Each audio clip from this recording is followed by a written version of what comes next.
Yang kami hormati Bapak Aris Wahyu selaku Wadek 1 FTTI, kemudian Pak Puji Winarcahyo selaku Kaprodi Informatika. Alhamdulillahirrahmanirrahim, pada kesempatan pagi ini kita diberi waktu untuk melaksanakan kegiatan pengarahan tugas akhir semester genap tahun angkatan 2021-2022. Tahun akademik, maaf, bukan tahun angkatan. Acara pada pagi hari ini yang pertama adalah sambutan dari Bapak Wadek 1, kemudian sambutan dan sekaligus pengarahan dari Bapak Puji Winarcahyo selaku Prodi dan pemberi arahan pada waktu kali ini. Kemudian yang ketiga adalah tambahan lain-lain sesi tanya jawab. Dan yang terakhir penutup. Oke, mari kita buka acara pada pagi hari ini dengan baca doa bersama-sama. Waktu dan tempat kami persilahkan. Berdoa mulai.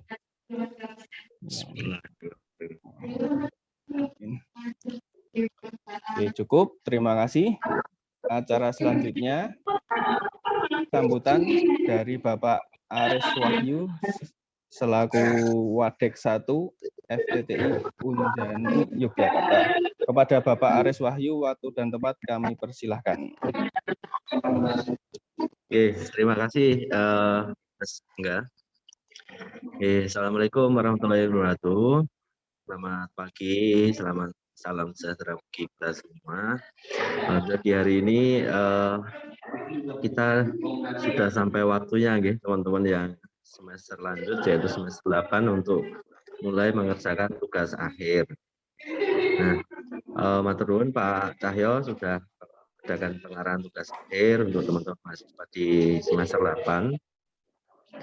Sehingga nanti teman-teman lebih bisa terarah di dalam prosesnya, mulai dari administrasi, proses bimbingannya, hingga nanti teknis-teknis pelaksanaan ujiannya yang nanti akan lebih lanjut disampaikan oleh Pak Prodi, yaitu Pak Puji Winarcahyo. Nah, kalau dari saya kepada teman-teman mahasiswa, sebisa mungkin di dalam semester 8 ini, teman-teman untuk fokus terhadap tugas akhirnya, sehingga jika ada hal-hal yang terkait kegiatan lain di luar tugas akhir, di mana skala prioritasnya ini tingkat urgensinya lebih rendah daripada tugas akhir, ini untuk kemudian dikesampingkan sebentar aja, karena nanti untuk tahun ini kita nanti wisudanya 2 kali, yaitu bulan April dan bulan Oktober. Nah, terkait hal ini, jadi teman-teman bisa nanti lebih cepat, itu lebih baik. Oke, karena cepat teman-teman menyelesaikan tugas akhir, itu juga semakin cepat teman-teman untuk menemukan bagaimana nanti selanjutnya. Ini kaitannya dengan capaian teman-teman masing-masing terkait pekerjaan, wirausaha, dan lain sebagainya.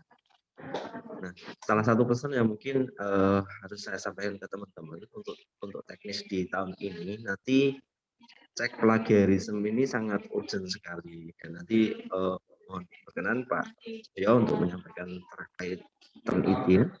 Nanti teman-teman secara teknis akan membayar biaya sebesar 50.000 untuk selama proses tugas akhir yang berjalan.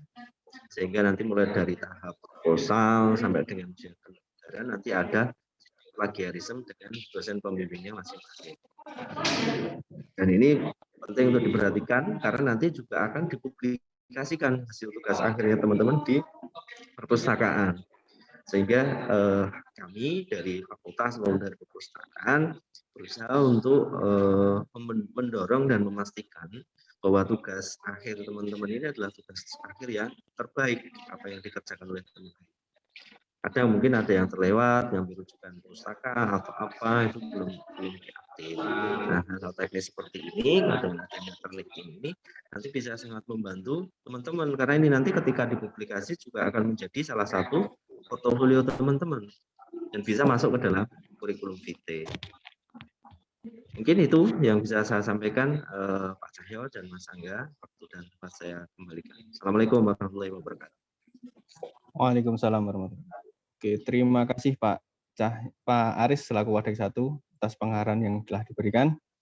Selanjutnya, sambutan sekaligus pengarahan dari Bapak Puji Winar Cahyo selaku Kaprodi Informatika. Kepada Bapak Cahyo, waktu dan tempat kami persilahkan.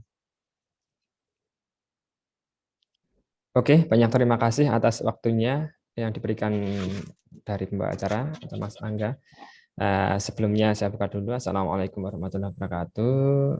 Terus kemudian yang terhormat pada Bapak Aris Wahyu Murdianto selaku Wadek 1 Fakultas Teknik dan Teknologi Informasi Universitas Jenderal Ahmad Yani Yogyakarta, dan juga rekan-rekan dosen program studi informatika yang saya hormati, terus teman-teman mahasiswa program studi informatika yang memang saat ini sudah siap untuk mengambil KRS atau mengikuti tugas akhir di semester genap ini.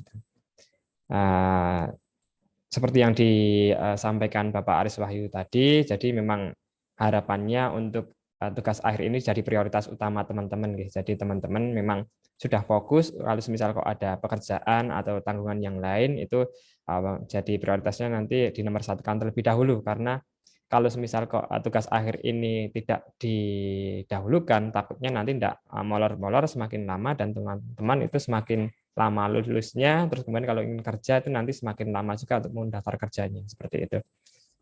Oke, sebelum masuk ke dalam pengarahan tugas akhir, itu ada kalanya saya menyampaikan dulu visi misi dari Prodi Informatika itu sendiri. Visi Prodi Informatika itu yaitu menjadi penyelenggara program studi S1 Informatika yang menghasilkan lulusan inovatif, unggul, dan terdepan di bidang rekayasa perangkat lunak informatika bisnis, serta mewarisi nilai-nilai kejuangan Jenderal Ahmad Yani, seperti itu. Jadi teman-teman diharapkan nanti menjadi seorang yang memang unggul ya dalam software engineer yang memang berfokus pada informatika bisnis, kemudian serta mewarisi nilai-nilai kejuangan Jenderal Ahmad Yani, seperti itu. Jadi sudah pasti untuk nanti lulusan informatika itu diharapkan sudah pernah merancang, kemudian mengimplementasikan, mengembangkan sebuah software ataupun aplikasi ya. Gitu. Terus kemudian untuk mendukung visi tersebut, maka akan ada yang namanya misi ya, misi prodi. Gitu. Di sini misi prodi S1 Informatika yaitu yang pertama, melaksanakan pendidikan dan pengajaran yang bermutu dan responsif terhadap kemajuan ilmu dan teknologi di bidang rekayasa software yang berorientasi pada kebutuhan masyarakat dan perkembangan ilmu pengetahuan dengan teknologi informatika bisnis untuk menghasilkan lulusan berdaya saing global. Kemudian yang kedua, melaksanakan kegiatan penelitian yang unggul sehingga mempunyai kontribusi pada kemajuan ilmu pengetahuan dan teknologi bidang rekayasa software informatika bisnis. Kemudian yang ketiga, melaksanakan pengabdian kepada masyarakat yang berdaya guna, berhasil guna, dan bersifat pemecahan masalah bagi masyarakat dan industri. Yang keempat, melakukan kerjasama dan membuat jaring yang berkelanjutan dengan stakeholder untuk mewujudkan daya saing global. Yang kelima ya, menyelenggarakan dan mengembangkan tata kelola yang baik untuk mewujudkan good faculty governance. Kemudian yang keenam, mendalami dan mengembangkan nilai-nilai kejuangan Jenderal Ahmad Yani untuk diterapkan oleh sivitas akademika dan pendukungnya, seperti itu. Jadi misi ini sebagai pendukung visi tadi ya, untuk mencapai itu maka harus ada misi ini yang harus kita lalui atau harus kita jalankan, seperti itu.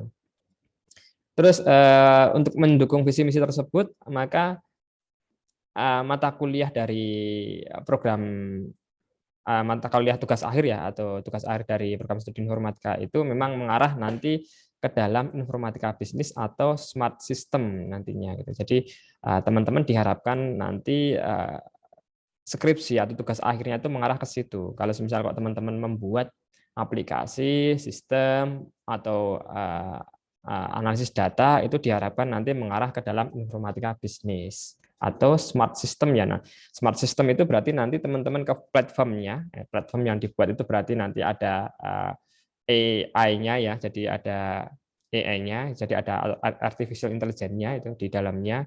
Terus kemudian dalam pengembangannya itu nanti mengarah ke informatika bisnis gitu. Jadi informatika bisnis yang memang ada artificial intelligence di dalamnya. Seperti apa? Contohnya seperti sistem recommender ataupun yang lain, rekomendasi sistem maksudnya. Atau teman-teman ingin membuat sebuah analisis data yang nanti ada insight ke depannya, kemudian melalui apa? Melalui platform yang dibuat teman-teman itu tadi, seperti itu. Terus juga itu tidak menutup kemungkinan kalau teman-teman ingin mengembangkan aplikasi ataupun sistem ya yang nantinya memang berkaitan dengan proses bisnis seperti itu. Misal membuat startup maupun yang lain yang nantinya memang orang-orang itu menjadi lebih dimudahkan dari apa yang telah teman-teman buat itu tadi tentunya melalui perancangan yang memang sudah dianalisis terlebih dahulu secara mendalam ya, kemudian diimplementasikan, diujikan, kemudian nanti mendapat hasil uji yang bagus seperti itu. Oke, terus kemudian selanjutnya ada lagi tujuan ya. Tujuan dari pengarahan tugas akhir ini tentunya di sini ada 4 topik utama yang nantinya akan kita bahas satu persatu. Kalau semisal kok belum maksudnya ada topik yang belum masuk dalam pembahasan kali ini, nanti kita diskusikan secara seksama. Yang pertama, persyaratan mahasiswa mengambil tugas akhir itu nanti seperti apa akan kita bahas. Yang kedua itu nanti ada timeline tugas akhir program studi yang nanti wajib teman-teman tahu ya, karena biasanya mahasiswa itu tidak memperhatikan timeline, jadi pengerjaannya itu nanti akan lama gitu, molor tidak sesuai dengan target yang ditentukan di awal seperti itu. Kemudian yang ketiga ada dokumentasi atau dokumen dari tugas akhir yang nanti teman-teman bisa akses, kemudian seperti apa formatnya itu akan kita bahas juga. Terus kemudian yang terakhir ada topik riset dosen. Nah, nanti saya minta dari dosen-dosen dari program studi informatika untuk bisa menyampaikan topik riset yang nanti teman-teman bisa ikut gabung ya sebagai topik yang akan diangkat di tugas akhir nanti gitu. Jadi dari topik-topik riset dosen yang ada nanti silahkan teman-teman untuk ikut bergabung terus kemudian ikut membantu di dalamnya. Yang harapannya dari dari apa yang bisa dikerjakan ya, yang dikerjakan dan dijalankan teman-teman di situ itu bisa dijadikan topik tugas akhir dan kemudian nanti ada luaran berupa jurnal yang bisa diterbitkan di jurnal-jurnal nasional ya itu ya tentunya. Harapan saya juga dari hasil itu nanti ada luaran-luaran yang mendukung lagi, semisal ada hak cipta maupun yang lain seperti itu. Terus kemudian latar belakang pengambilan tugas akhir. Yang pertama, mahasiswa program studi informatika Unjaya diwajibkan menempuh tugas akhir itu sebagai salah satu bentuk aktualisasi hasil dari seluruh proses pembelajaran yang telah ditempuh. Jadi teman-teman sudah kuliah itu selama kurang lebih hampir 4 tahun itu nanti dari seluruh pembelajaran atau proses perkuliahan itu nanti akan diimplementasikan atau diaktualisasikan ke dalam bentuk tugas akhir ini. Jadi silahkan teman-teman keluarkan segala kemampuan, kemudian segala ide yang ada itu untuk bisa diterapkan di tugas akhir ini. Tentunya tugas akhir yang bagus itu tugas akhir yang terselesaikan ya, bukan tugas akhir yang sekiranya teman-teman tuh harapannya bagus tapi tidak selesai-selesai, itu bukan seperti itu. Kemudian yang kedua, merupakan proses tahap akhir untuk memperoleh kualifikasi sarjana S1 seperti itu. Jadi harus itu ya, teman-teman itu mengambil tugas akhir, kemudian membuat, menyelesaikan, kemudian dapat nilai dari tugas akhir itu merupakan keharusan sebagai kualifikasi sarjana S1. Kemudian yang ketiga, membantu pengembangan riset dan development institusi perguruan tinggi maupun bagian-bagian yang ada di dalamnya seperti program studi maupun dari pihak mahasiswa itu sendiri gitu. Jadi dengan adanya tugas akhir ini nanti dosen-dosen juga akan terbantu apa itu? Risetnya mereka itu nanti akan terbantu dalam pengerjaannya itu. Adanya bantuan tersebut nanti akan mengembangkan topik riset dosen, kemudian hasilnya luaran-luaran atau capaian-capaian telah dihasilkan dari pengembangan riset tadi itu dapat nanti mendukung pengembangan dari institusi maupun program studi itu tadi. Jadi nanti akan lebih dikenal, hasil karya kita akan lebih dikenal di masyarakat luas seperti itu. Kemudian memberi kesempatan bagi mahasiswa untuk menunjukkan kemampuan dalam mengidentifikasi, memformulasi, dan menyelesaikan masalah iptek. Menjadi salah satu portofolio mahasiswa Jadi tugas akhir ini nanti menjadi salah satu portofolio mahasiswa ya. Jadi teman-teman melalui proyek tugas akhir ini itu jadi tahap awal lah. Tahap awal ini siapa tuh konsekuensi menjadi tahap awal. Sebentar, saya tak mute ini.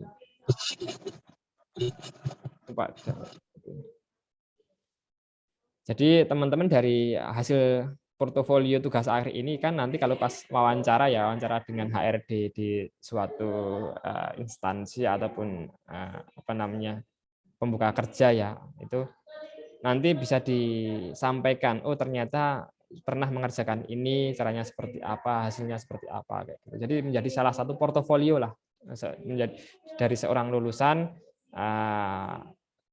program studi informatika, terlebih di program studi informatika Universitas Jenderal Ahmad Yani Yogyakarta itu tadi. Jadi silahkan nanti teman-teman poles yang bagus, terus kemudian nanti kalau bisa dipublikasikan, terus kemudian hasilnya itu bisa dikemas dalam, memang orang itu kalau melihatnya memang tertarik gitu ya, entah itu dikemas dalam hosting, dalam website ataupun yang lain, itu nanti silahkan itu jadi bahan apa namanya ya, bekal untuk teman-teman nanti mencari kerja ataupun ingin teman-teman nanti untuk membuat portofolio yang bagus kayak gitu. Oke. Terus kemudian selanjutnya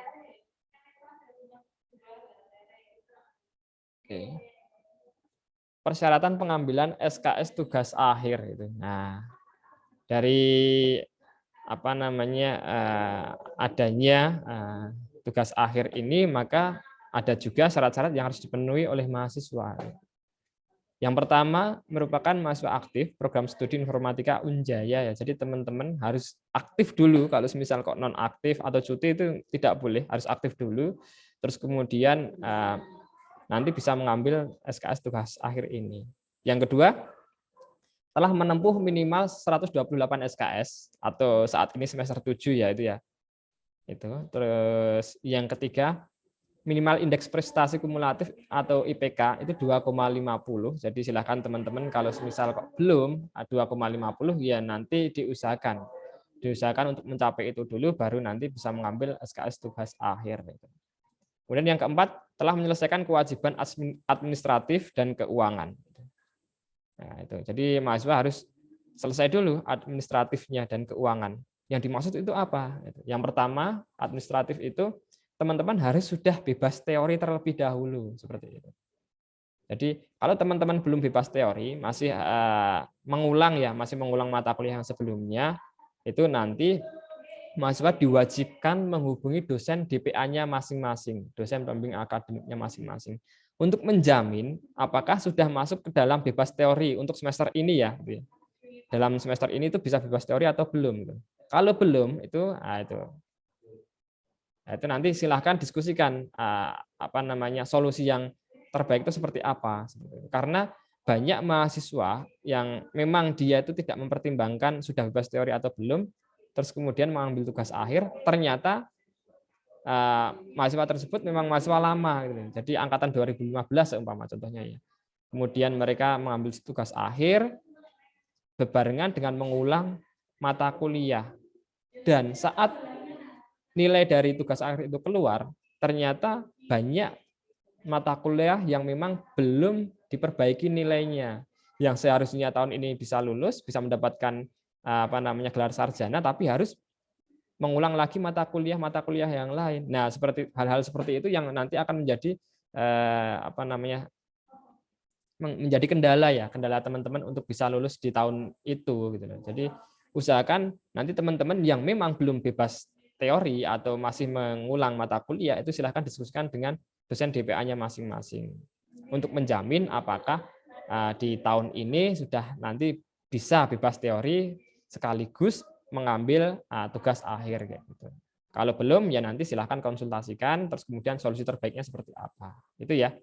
Terus kemudian yang kedua, harus bebas keuangan terlebih dahulu itu. Kalau semisal kok teman-teman masih ada tunggaan semester-semester sebelumnya atau tunggaan-tunggaan pembayaran keuangan yang lain, itu harus selesai dulu.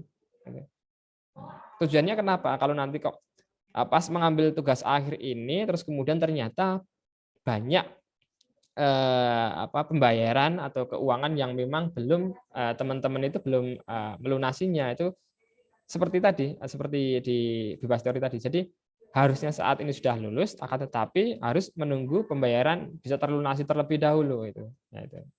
Jadi nanti jadi kendala dari, kalau ini jadi kendala dari pihak universitas sendiri ya, atau dari pihak kampus, dengan nanti kaitannya kan dengan kewajiban mahasiswa ya. Gitu. Nah, kalau dari kampus sendiri kan itu nggak enak ya kalau misal kok harus mendorong-dorong mahasiswa, ayo toh tolong dilunasi seperti ini, padahal kan itu kewajibannya seorang mahasiswa ya, sudah diberikan proses pembelajaran, terus kemudian sudah diperbolehkan untuk mengikuti, ya paling tidak harus kewajibannya dipenuhi dulu gitu loh. Ya, jangan kemudian kok kampus yang harus meminta untuk mendorong-dorong untuk bisa dibayarkan kayak gitu. Jadi itu yang harus teman-teman pahami. Jadi harus bebas administratif, yaitu bebas teori tadi, dan juga bebas keuangan seperti itu. Terus selanjutnya timeline progres tugas akhir. Di sini ada timeline progres tugas akhir. Yang pertama itu pengajuan konsep tugas akhir. Jadi tahap awal dulu teman-teman harus membuat sebuah konsep tugas akhir nantinya. Di periodenya tanggal berapa? Tanggal 23 sampai 25 Februari. Jadi akhir bulan ini teman-teman harus sudah menyelesaikan konsep tugas akhir. Paling utama di situ. Kalau teman-teman membuat konsep tugas akhirnya saja tidak bisa atau belum menemukan ide, nah itu nanti ke depannya dalam 5 tahap ini tidak akan bisa selesai nanti. Nah, makanya silahkan teman-teman untuk menyelesaikan dulu konsep tugas akhirnya, baru nanti bisa diajukan ke pengajuan proposal, seminar proposal, kemudian ada tahap pengerjaan, kemudian ada seminar pendadaran, kemudian sampai dengan nilai itu bisa keluar. Itu ya. Jadi diajukan dulu konsepnya. Nanti di sini selama 1 minggu itu nanti akan diproses di bagian prodi atau di program studi, apakah tugas akhir ini layak atau tidak untuk diteruskan. Kalau tidak, nanti teman-teman diminta untuk mengajukan konsep lagi, konsep yang baru tentunya, entah itu dengan revisi tema yang ada sebelumnya atau diminta untuk mengganti tema-tema yang memang teman-teman sudah pilih sebelumnya kayak gitu. Jadi tahap awal di sini sebagai filtering ya, filtering awal agar teman-teman itu nanti memang membuat tema tugas akhir itu memang pantas dan juga sejalan dengan profil program studi tadi, itu di informatika bisnis dan juga smart system. Jadi di awal akan di filtering terlebih dahulu. Semisal sudah oke, nanti akan ada pemberitahuan untuk oke juga selama 1 minggu itu, terus kemudian bisa dilanjutkan ke dalam pengajuan proposal nantinya. Silahkan selama 1 minggu teman-teman mengemas dari hasil konsep yang disetujui, kemudian dikemas ke dalam format proposal yang sudah disepakati. Nanti teman-teman bisa akses di e-learning ataupun Casar juga bisa. Jadi dibuat dulu sesuai format, kemudian nanti setelah diajukan di sini, nah itu nanti akan ada penunjukan dari pembimbing tugas akhirnya ya itu ya. Sebelumnya saat pengajuan konsep ini silakan ditulis juga ingin pembimbing tugas akhirnya itu siapa.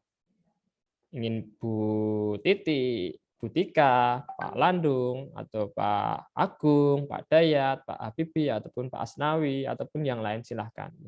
Jadi saat pengajuan konsep ini nanti ditulis pembimbing pertamanya itu ingin siapa, pembimbing keduanya itu ingin siapa. Jadi silahkan tulis 2 orang di situ. Nanti setelah itu kalau di ACC nanti akan diberitahu juga plotting dari dosen bimbingnya siapa, itu nanti di bagian ini nanti proses di sini. Nah, itu. Di situ ya. Silahkan segera membuat konsep, kemudian segera diajukan, karena saya yakin di sini kemungkinan teman-teman interest terhadap dosen tertentu ya. Takutnya kalau teman-teman itu lama untuk segera mengajukan, nanti kuota dari pembimbingan dosen tersebut sudah penuh. Jadi karena ada batas maksimal dosen itu harus membimbing berapa orang ya itu ya. Kalau sudah penuh ya berarti harus dialihkan nanti ke pembimbing yang lain. Atau gini juga, Kalau misal temanya itu memang dirasa dari program studi itu memang kurang cocok untuk dosen itu, berarti nanti teman-teman akan diarahkan ke dalam ke dosen yang memang tema itu sejalan dengan topik risetnya kayak gitu. Jadi pertama itu topik risetnya sudah sesuai dengan dosen tersebut atau belum. Kalau belum nanti akan diarahkan lagi. Kedua itu batas dari jumlah pembimbingan setiap mahasiswa itu ada berapa, setiap dosennya juga akan berpengaruh seperti itu. Terus ketiga itu apakah teman-teman sudah diskusi terlebih dahulu dengan dosen yang ingin ditunjuk itu loh. Nah, itu nanti juga jadi pengecualian. Jadi silakan teman-teman kalau memang sudah diskusi terlebih dahulu terus kemudian ditanyakan, Pak sudah bimbing berapa orang? Oh belum ada. Yo saya ingin konsultasi Pak, ingin nanti dibimbing di tugas akhir itu silakan. Jadi ada 3 perihal tadi ya. Yang pertama tadi mengenai dari topik risetnya sejalan dengan dosen tersebut atau enggak. Yang kedua itu nanti jumlah kuota mahasiswa yang dibimbing apakah sudah maksimal atau belum. Yang ketiga nanti diskusi dengan dosen sebelumnya. Kemudian pengajuan proposal ini tadi sesuai dengan format ya. Nanti saat pengajuan proposal ini nanti diminta teman-teman tetap harus melakukan cek plagiarisme. Jadi untuk meminimalisir saat pendadaran itu nanti harus merevisi berulang kali ya laporan dari tugas akhirnya itu, makanya cek plagiarisme itu diterapkan dalam 2 tahap. Saat pengajuan proposal dan saat seminar proposal dan juga nanti saat pengajuan seminar pendadaran itu tadi. Saat revisi ya, saat revisi mau mau yudisium itu loh gitu. Jadi setelah seminar pendadaran maksudnya, maaf. Jadi seperti itu. Jadi ada 2 tahap. Tahap ini kan masih yang belum fix ya, nanti akan diskusi juga karena kita juga akan mengikuti kebijakan-kebijakan dari fakultas untuk cek plagiarisme dan sebagainya. Nanti kita mengikuti dari sana. Untuk saat ini masih seperti itu. Tapi kalau nanti ada perubahan akan diberitahu kemudian hari. Jadi yang paling penting teman-teman untuk tugas akhir ini harus ada yang namanya cek plagiarisme tadi. Terus kemudian setelah itu ada seminar proposal. Seminar proposal itu nanti akan menilai dari kepantasan lulus atau enggaknya. Kalau misal kok dirasa memang itu teman-teman kok tidak mampu di bagian itu, ya nanti akan diarahkan lagi untuk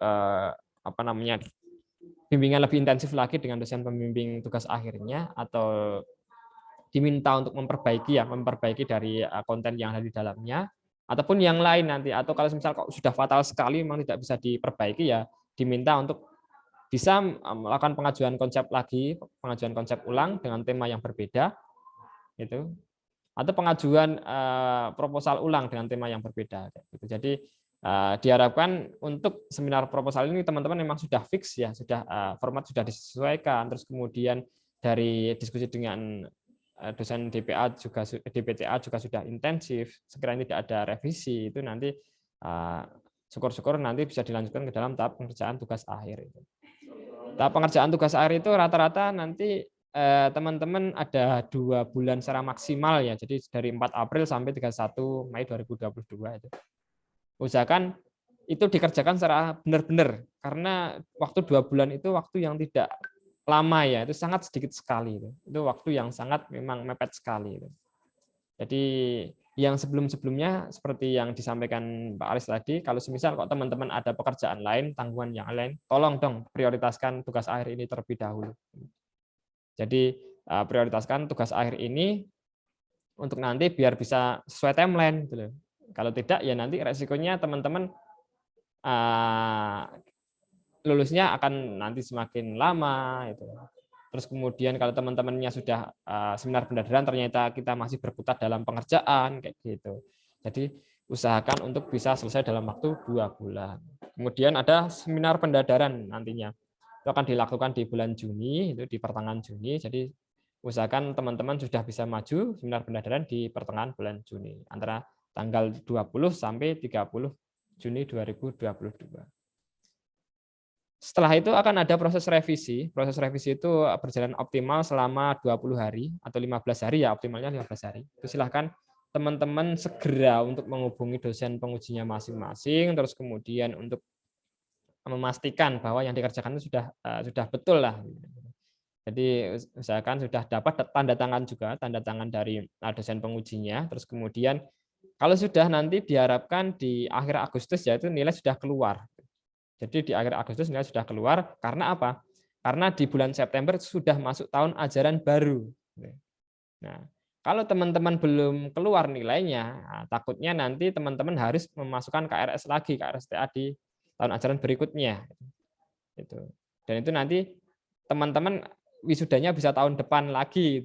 Jadi usahakan kalau ingin wisuda tahun ini ya silahkan nanti bulan Agustus itu di pertengahan Agustus sudah selesai semuanya, terus kemudian di akhir Agustus itu nilai dari semua nilai yang diulang ataupun nilai tugas akhir itu sudah keluar, kemudian siap untuk yudisium. Di bulan September itu nanti tidak perlu memasukkan KRS baru, KRS tugas akhir lagi, seperti itu. Terus kemudian untuk dokumen tugas akhir yang nanti perlu teman-teman siapkan, yang pertama kartu bimbingan tugas akhir. Teman-teman perlu menyiapkan kartu bimbingan, nanti akan saya atau saya buka aja ya. Aduh kok nggak bisa diklik. Bentar. Linknya nggak bisa diklik. Oke, sebentar. Ini baru buka. Nah seperti ini. Nggak kelihatan. Sebentar saya share screen ulang ya.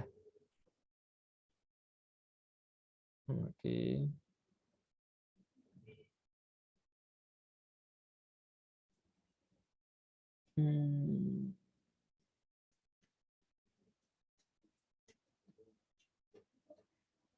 Terlihat ya di sini ya. Nah, ini.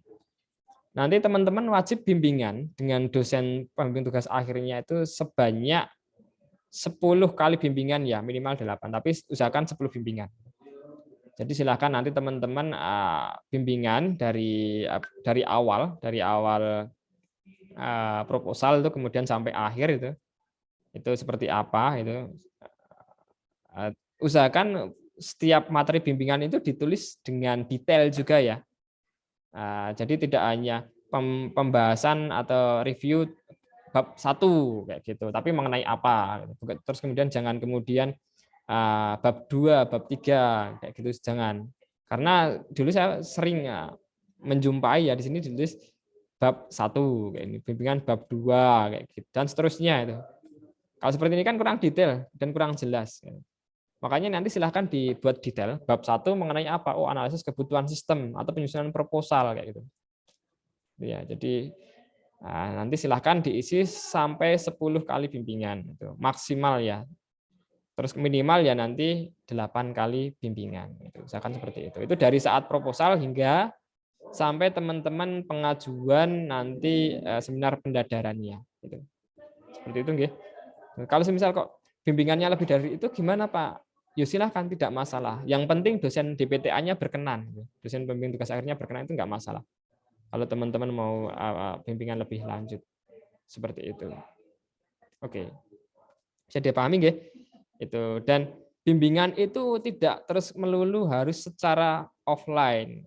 Kalau secara online itu ya nggak masalah, silakan. Cuma teman-teman wajib tahu kalau misal ingin bimbingan tugas akhir seperti ini ya berarti harus jam kerja gitu. Jangan kemudian kok pas libur teman-teman menghubungi dosen DPTA-nya, Pak, tolong minta tolong untuk bisa dibantu review bagian ini, itu ya jangan gitu. Kecuali memang dosennya itu memang lega ya, maksudnya menyediakan waktu untuk itu nggak masalah. Tapi kalau misal tidak ya jangan kemudian mengambil bimbingan di jam-jam memang yang diharuskan untuk istirahat malam ataupun saat libur itu ya jangan, kasihan. Oke, seperti itu ya. Jadi sudah jelas mengenai bimbingan, nanti silahkan diisi minimal itu 8, terus maksimal itu 10 kali bimbingan seperti itu. Dan setiap bimbingan itu harus ada tanda tangannya dosennya, DPTA-nya. Jadi diwajibkan seperti itu. Terus kemudian saya kembali lagi ke bagian slide lagi. Oke, aduh. Share screen. Oke.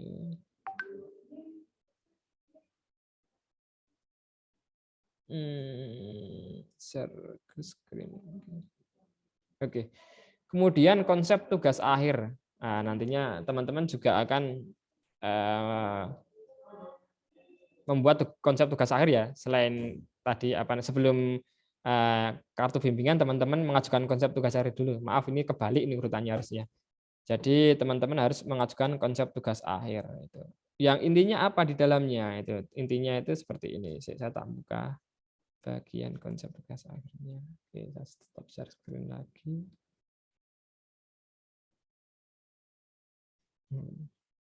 Nah, sudah terlihat nggih? Jadi seperti ini. Nanti tujuannya teman-teman itu membuat gambaran secara keseluruhan, secara umum dulu. Topik yang akan dikerjakan, terus kemudian cara pengerjaannya seperti apa. Kayak gitu. Di sini ada nama, NPM, kemudian program studinya ditulis. Kemudian pilih bidang topik, gitu. Boleh memilih lebih dari satu. Tapi jangan kemudian memilih 3 atau 4, ya ini tidak membingungkan. 1 atau 2 saja. Gitu. Atau kalau lebih tepat 1 aja itu sudah bagus kok. Silakan dipilih bidang topiknya itu mengenai apa. Ini tujuannya untuk nanti mengarah ke dosen-dosen DPTA. Itu mau fokusnya itu kan masing-masing ya. Itu mau mengarahkan ke yang mana itu. Misal teman-teman mengerjakan pengembangan website untuk integrasi informasi wisata DIY dengan menggunakan web scraping. Oh ternyata ini ada sistem informasi nih atau web application. Berarti saya harus ke siapa? Oh harus ke Pak Cahyo, harus ke Pak Habibie atau ke Butika kayak gitu. Nanti untuk mendukung arah dari siapa yang harus membimbing gitu, tugas akhir teman-teman itu. Terus kemudian oke, saya bahas satu persatu aja biar teman-teman nggak bingung. Kalau information system berarti kan teman-teman membuat sebuah sistem informasi ya. Sistem informasi yang nanti itu memang fokus dalam pengembangan sistem informasi. Dari perancangannya seperti apa, kemudian implementasinya seperti apa, terus kemudian test case-nya seperti apa, kayak gitu. Itu secara detail itu adalah sistem informasi. Web application berarti nanti teman-teman membuat sesuatu yang memang itu berbasiskan web. Jadi bisa sistem informasi yang berbasiskan web atau yang lain. Gitu. Yang paling penting itu memang bisa diakses oleh orang secara di beda tempat menggunakan web browser kayak gitu. Semisal web responsif itu juga bisa. Ataupun proses bisnis suatu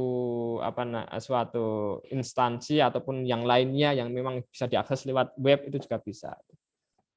Kemudian mobile apps itu jelas ya, berarti aplikasi secara mobile, teman-teman menggunakan LBS (location based service) ataupun menggunakan QR code yang sekiranya harus di-scanning dengan aplikasi mobile ataupun presensi dan yang lainnya lah. Data warehouse berarti mengenai penyimpanan data ya. Jadi teman-teman kalau berupa dengan cloud computing ataupun yang lain nanti bisa pilih itu. Terus kemudian data mining itu kalau misal analisis data, pengolahan data. Text mining kalau teman-teman ingin menambang teks atau ingin image processing dan sebagainya itu bisa di checklist di situ.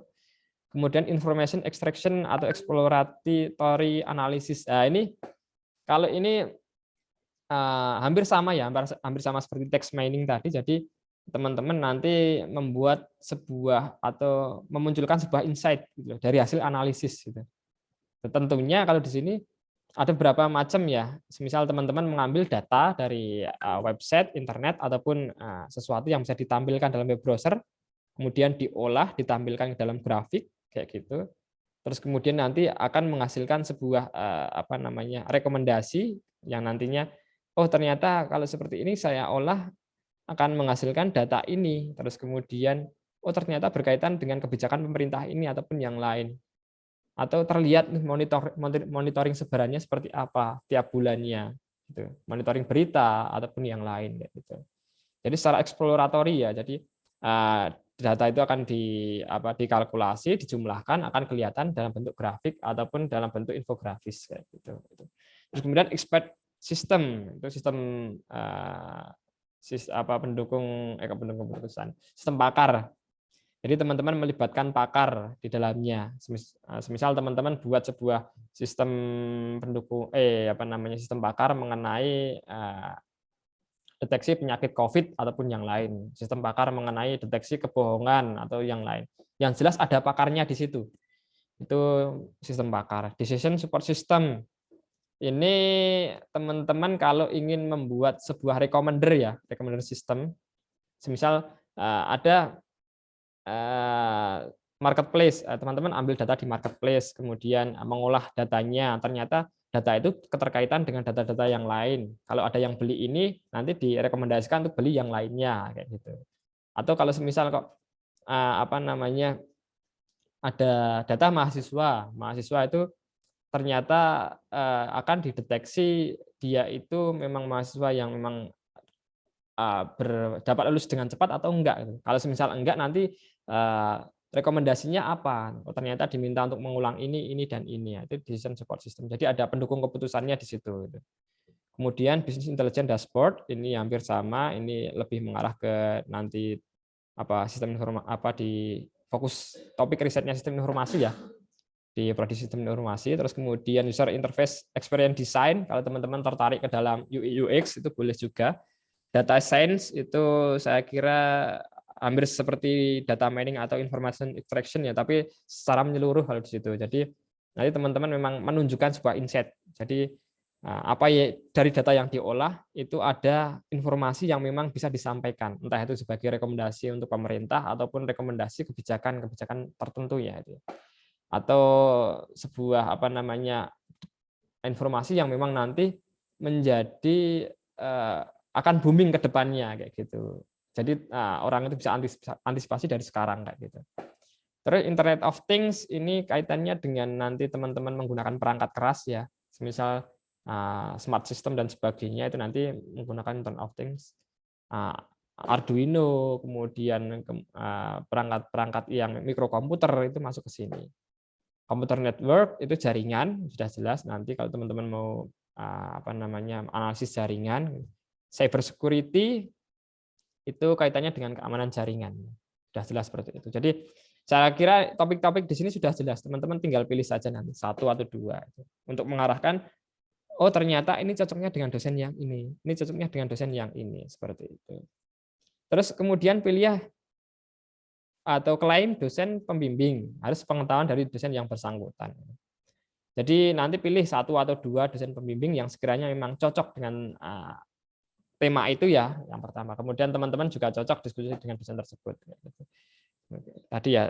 Terus kemudian program studi akan melakukan plotting dengan mempertimbangkan 3 perihal tadi ya, yang sudah saya sebutkan sebelumnya. Yang pertama, jumlah dari bimbingannya apakah sudah banyak. Yang kedua, kesesuaian dari topik riset dosennya.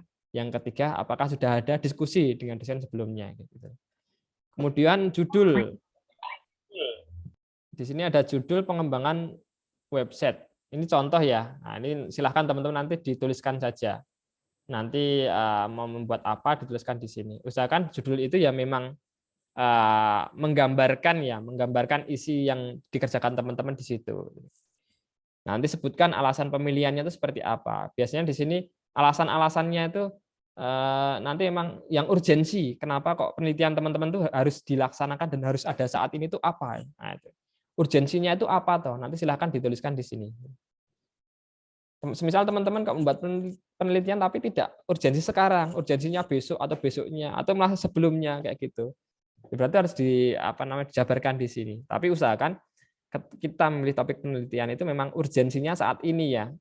Saat ini dikerjakan itu seperti apa. Atau kalau misal penelitian untuk besok ya berarti urgensi untuk besok itu seperti apa. Jadi dijelaskan. Kemudian rencana penelitian ini ya berarti nanti berisi seperti metode dari penelitian itu seperti apa, step by step-nya. Teman-teman ingin meneliti itu seperti apa prosesnya ya. Pertama ngapain, kedua ngapain, ketiga ngapain kayak gitu. Tuliskan secara singkat, sederhana, akan tetapi itu menggambarkan semuanya ya, secara jelas ya. Yang penting seperti itu. Jadi jangan kemudian teman-teman hanya menuliskan karena ini page-nya atau halamannya itu hanya sedikit, kemudian saya hanya menjelaskan mengenai intronya saja, latar belakangnya saja. Jangan, tapi jelaskan semuanya dari awal sampai akhir. Jadi gambaran jelasnya teman-teman itu nanti mau mengerjakan seperti apa gitu loh. Itu ya. Terus kemudian Ini keputusan dari review konsep tugas akhirnya. Nanti kalau misal diterima akan di checklist diterima, kalau tidak nanti ya di checklist di bagian ditolak atau diperbaiki, nanti juga akan ada pemberitahuannya. Seperti itu. Hasil reviewnya apa nanti akan dituliskan di sini oleh dosennya masing-masing, kemudian catatannya apa juga itu. Reviewer itu siapa yang mereview, nanti dosennya itu siapa, seperti itu. Jadi usahakan teman-teman untuk bulan ini itu fokus menentukan tema dan menyusun konsep tugas akhir ini, karena lebih cepat lebih bagus ya. Kalau lama-lama ya nanti takutnya semakin mundur, seperti itu. Seperti itu nggih. Terus kemudian saya kembali lagi ke slide.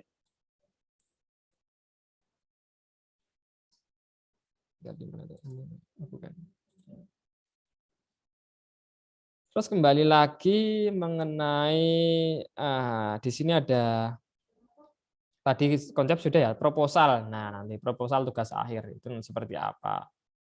Nanti terus kemudian ada laporan tugas akhir dan juga ada yang namanya dokumentasi software atau segala yang berkaitan mengenai dokumen-dokumen akhir ya, itu nanti bisa dijadikan satu.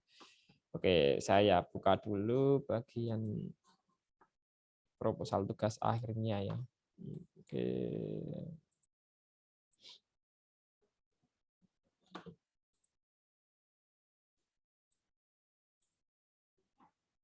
Aduh, sebentar. Oke, sudah saya share screen, kemudian proposal. Oke.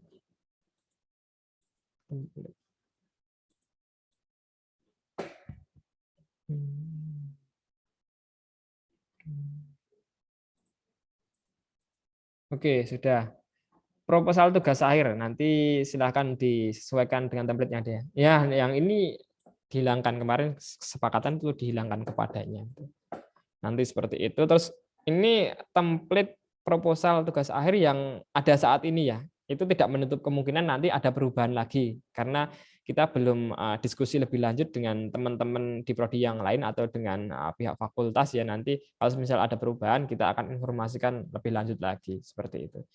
Jadi silahkan nanti dibuat setelah membuat konsep note atau konsep tugas akhirnya kemudian disepakati, segera saja teman-teman mengkonversi dari apa yang memang akan dikerjakan ke dalam proposal tugas akhir, seperti itu. Ya, di sini yang paling penting itu apa? Ya semuanya penting. Nah, itu yang sering kali teman-teman lewatkan itu jadwal penelitian di sini. Nah, nanti di bagian ini silahkan teman-teman memang benar-benar mengidentifikasi secara nyata ya. Jadi saya itu nanti mengerjakan ini bisa sampai kapan gitu. Nah, itu. Jangan sampai kok nanti kelewat selama 2 bulan seumpama itu. Nah, itu karena waktu kita sangat mepet sekali ya itu ya. Jadi nanti silahkan ditentukan di bagian itu. Terus kemudian alat penelitian, kemudian bahan penelitian itu nanti ya silahkan teman-teman detailkan ya, isikan dengan apa ya, yang make sense atau yang memang itu benar-benar digunakan. Gitu.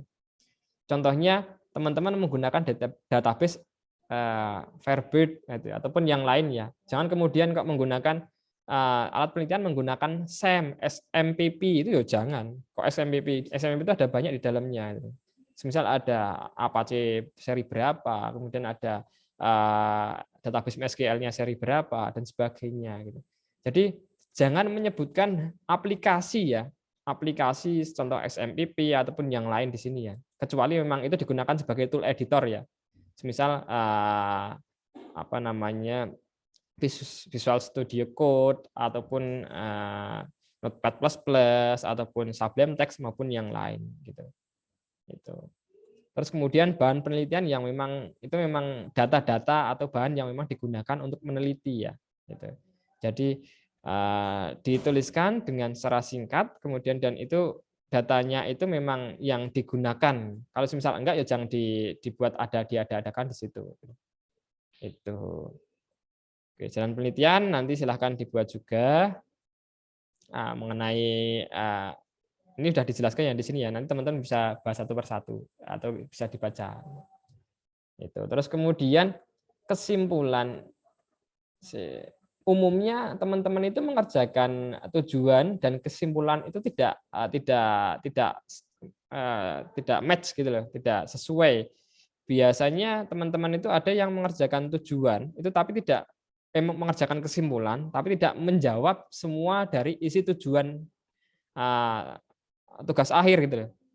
Itu. Jadi berbeda biasanya. Jadi usahakan untuk nanti kalau teman-teman membuat kesimpulan itu seperti awal ya, seperti tujuan yang kita rencanakan ya. Itu baru nanti dibahas di kesimpulan tersebut itu.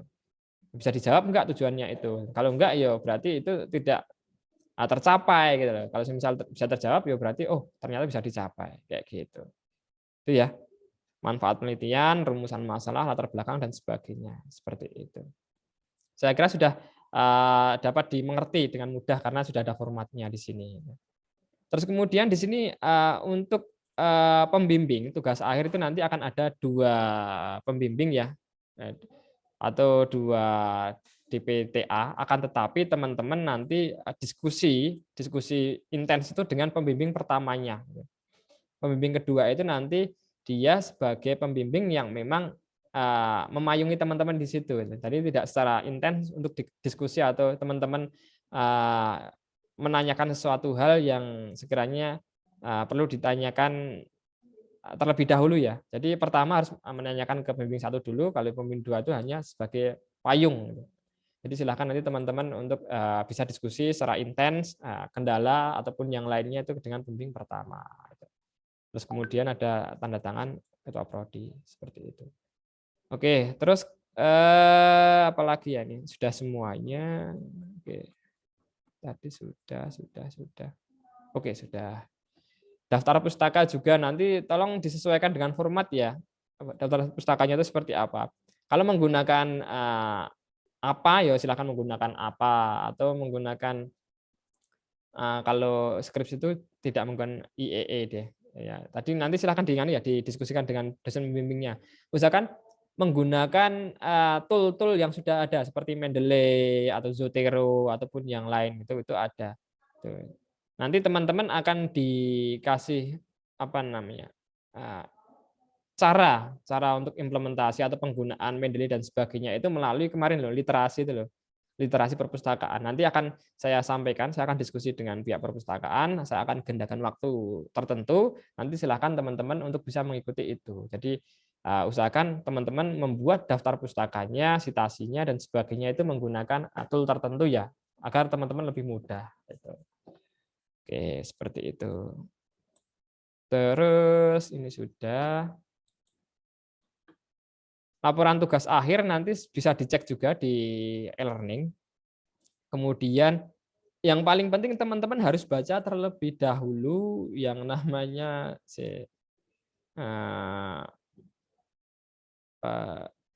pedoman ya, pedoman tugas akhir itu. Ini jangan sampai kelewat, ini paling utama teman-teman harus baca dulu. Pedoman tugas akhir. Aduh. Nah, di sini sudah disebutkan nih dari awal sampai akhir sebenarnya. Teman-teman bisa baca nanti. Oke. Di sini ada pembahasan mengenai pelaksanaan, terus kemudian penulisan. Nah, di sini tata cara penulisan juga dibahas, kemudian proposal tugas akhirnya seperti apa, laporan tugas akhirnya seperti apa, bentuk naskah publikasinya seperti apa, nanti silahkan bisa dilihat di pedoman tugas akhir itu. Nah, untuk tugas akhir atau skripsi saat ini itu diharapkan teman-teman nanti membuat sebuah naskah ya, naskah publikasi dengan kerjasama dengan dosen DPTA-nya masing-masing nanti. Untuk saat ini template dari naskah publikasi memang belum kita tentukan. Kalau dari program studi harapannya itu nanti teman-teman bisa publikasi di universitas atau penyedia publikasi jurnal di luar ya, bukan di dalam. Karena yang paling bagus itu dapat reviewer dari luar, bukan dari dalam universitas kita sendiri. Jadi nanti diskusikan dengan dosen DPTA-nya masing-masing, Pak, saya ingin submit jurnal di mana ya, tolong arahannya. Gitu. Nanti sama dosen DPTA-nya akan dikasihkan arahan, oh sana submit jurnal di UAD atau di UGM ataupun di mana kayak gitu. Nah kemudian dikasihkan template-nya, nanti teman-teman adaptasi dan dibantu oleh dosen DPTA-nya untuk menyusun naskah publikasi itu. Seperti itu. Oke, terus kemudian dokumentasi ya, seluruh dari apa yang dikerjakan tadi didokumentasikan jadi satu nantinya. Entah itu program, laporan, cek plagiasi dan seterusnya itu nanti. Itu akan ada dokumentasinya jadi satu. Nanti dikumpulkan sebagai syarat yudisium tentunya. Terus di sini ada yang namanya surat izin penelitian. Kalau teman-teman meneliti di instansi pemerintah suatu daerah ya, pemerintah daerah ataupun yang nanti memang di situ membutuhkan ya surat izin penelitian, teman-teman harus memenuhi itu terlebih dahulu. Jadi kalau teman-teman ingin meneliti di sebuah instansi daerah itu usahakan jauh-jauh hari membuat surat izin penelitiannya. Karena biasanya diminta untuk memasukkan surat izin penelitian itu di Bapeda ataupun di instansi yang memang mengurusi perizinan itu gitu. Jadi diharapkan sudah mengerjakan jauh-jauh hari seperti itu. Itu ya. Oke, terus kemudian dokumentasi software itu tadi dijadikan satu. Oh iya. Jangan lupa untuk cek plagiasi di sini ya. Di bagian laporan tugas akhir nanti teman-teman juga diharapkan nanti sudah ada cek plagiasi di rentang plagiasi itu nanti di bawah sama dengan 30%. Kalau semisal kok Pak ternyata kok saya masih 70% Pak plagiasinya atau 50% Pak, ya diubah lagi, diparafrase. Diubah-ubah kalimatnya sesuai dengan logika kita sendiri, sesuai dengan susunan kalimat kita sendiri gitu. Biar nanti tidak sesuai, tidak sama dengan dokumen-dokumen riset yang pernah ada gitu. Jadi teman-teman harus improvisasi dengan dirinya masing-masing lah gitu. Caranya gimana biar nanti tidak segitu plagiasinya. Oke, terus kemudian yang terakhir topik riset program studi informatika. Tadi ya saya sudah menekankan topik riset program studi informatika itu mengenai informatika bisnis ataupun smart system tadi. Silahkan teman-teman bisa mengarah ke situ. Informatika bisnis itu bisa teman-teman mengembangkan sebuah sistem informasi yang di dalamnya itu ada sistem cerdasnya ya tentunya. Ada rekomendasi, entah itu rekomendasi keputusan ataupun yang lain, ataupun smart system itu yang nantinya memang teman-teman menganalisis sebuah entah itu data ataupun pola ya yang nantinya itu bisa menghasilkan insight atau informasi yang mendukung kita untuk pengambilan keputusan ataupun untuk kebijakan ya ataupun yang lain. Jadi yang paling penting setiap riset atau tugas akhir dari program studi informatika itu harus ada luaran berbentuk software, platform atau aplikasi kayak gitu. Jadi ada proses di mana teman-teman itu merancang dari sistemnya atau aplikasinya atau platformnya, kemudian ada proses untuk develop-nya atau pengembangannya, kemudian ada proses untuk test case-nya, terus kemudian dibuat sebuah laporan kayak gitu. Kemudian yang terakhir akan ada sharing topik riset dosen yang nanti sejalan dengan program studi itu akan disampaikan oleh dosen masing-masing ya di program studi informatika. Nanti saya minta dosen-dosen untuk bisa menyiapkan apa yang harus disampaikan seperti itu. Oke, di sini ada beberapa topik riset dosen. Ini maaf saya menyimpulkan sendiri ya. Nanti kalau misal kurang pas itu dosen-dosen yang bersangkutan bisa menyampaikan apa yang perlu direvisi. Untuk saya sendiri, saya ada di topik riset penambangan teks ya. Saya dan Pak Habibie ada di penambangan teks itu. Jadi apapun data yang berbentuk teks itu bisa kita olah, ya. Intinya seperti itu. Kemudian yang kedua ada Bu Kartika itu fokus risetnya itu semantik analisis atau nanti kalau belum tepat silakan Bu Kartika untuk merevisi bagian mana yang memang kok kurang tepat. Terus kemudian bisnis analis ada Pak Andika dan Bu Titik. Kemudian mengenai pengembangan software ada Pak Khorin Asnawi, Pak Dayat, dan Pak Landung. Gitu. Atau terus kemudian embedded system itu bisa ke Pak Agung Prianto. Kaitannya mengenai IoT ataupun yang lain. Gitu. Pengolahan sinyal itu bisa ke Pak Agung nantinya. Seperti itu. Oke. Terus kemudian ini sharing saya sendiri ya. Ini tadi karena nanti ada giliran dosen-dosen yang lain juga akan presentasi. Topik riset saya itu mengenai untuk saat ini ya, tahun ini saya masih fokus ke dalam data hoax ya. Jadi teman-teman nanti bisa mengambil tema-tema yang memang ingin saya kerjakan di situ. Yang pertama ada SNA topik base atau berbasiskan topik modeling di dalamnya itu sudah dikerjakan oleh Muhammad Rizky.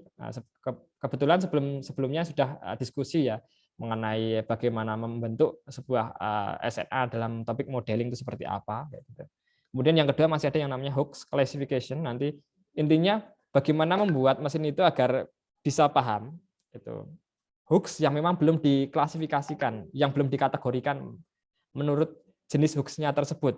Apakah itu misinformation, disinformation, ataupun yang lain. Kemudian yang ketiga ada user profiling for hooks. Jadi dari data teks yang ada akan kita analisis, akan kita ambil entity usernya atau entity orangnya, semisal Jokowi, atau semisal ada semisal Anies Baswedan ataupun yang lain, itu kaitannya dengan hoax itu seperti apa? Apakah orang itu si Jokowi atau Anies Baswedan itu memang disasar untuk dijatuhkan menggunakan hoax, atau malah dibuat segala sesuatunya itu menjadi positif kayak gitu. Nah, itu sharing dari saya. Intinya untuk riset saya tahun ini saya masih berkecimpung atau berkutat dalam hoax. Itu nanti silakan teman-teman yang ingin ikut gabung riset saya bisa segera konsultasi dan diskusi dengan saya. Maupun semisal kok nanti teman-teman ada topik riset yang lain atau risetnya masing-masing ya, mahasiswa masing-masing. Oh Pak, saya pengen mengerjakan ini, tapi saya pengen dengan Pak Cahya untuk diskusinya. Itu nggak masalah, itu silahkan. Yang paling penting teman-teman untuk segera mengajukan konsep note-nya atau konsep TA-nya, atau dosennya siapa, silahkan dituliskan di situ. Dan diskusi ya tentunya, diskusi dengan dosennya sebelumnya. Pak, saya mohon untuk dibimbing untuk penelitian ini, kayak gitu. Seperti itu. Sekiranya seperti itu dari saya. Sebelum saya tutup, monggo Bapak Ibu dosen yang sudah siap presentasi, siapa dulu? Monggo. Siapa kira-kira? Ya, mungkin bisa saya Pak Cahya. Pak Habibie ya? Oh iya, siap. Pak Habibie dulu. Sekalian mungkin temanya kan hampir sama, nanti biar bisa nyambung. Monggo Pak Habibie. Ini saya bisa share screen, minta tolong hostnya di multiple. Sudah, monggo. Siap.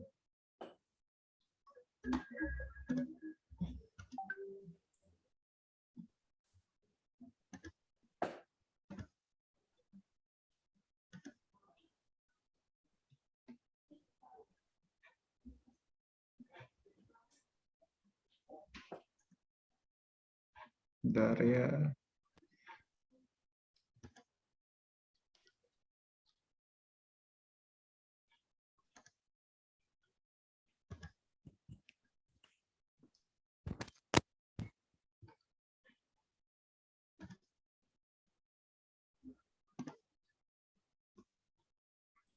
Yang saya share sudah kelihatan?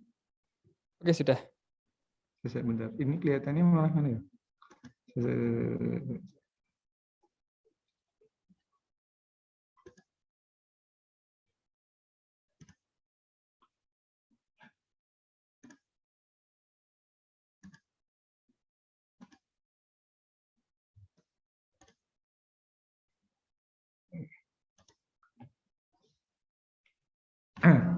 Ya, sebelumnya bismillahirrahmanirrahim. Assalamualaikum warahmatullahi wabarakatuh.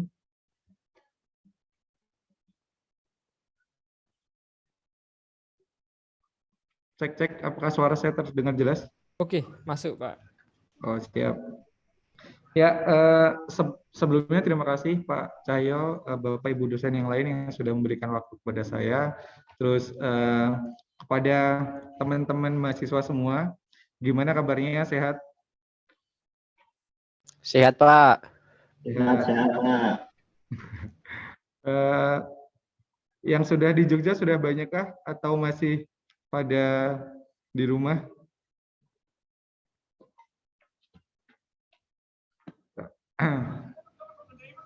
Masih merantau Pak. Oh, masih merantau. Mas Firman masih di Bandung ya? Masih Pak. Masih. Ya, nah jadi terkait dengan tugas akhir, sebenarnya sudah dibahas sama Pak Cahyo terkait dengan Sebentar, ini kok otomatis. Bentar. Maaf teman-teman.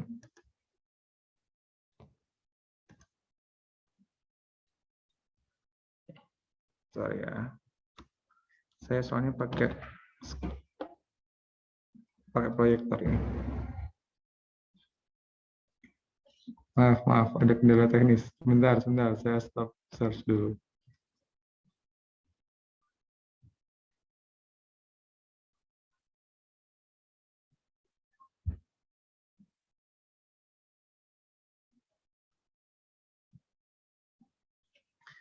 Ya, jadi sambil saya share screen.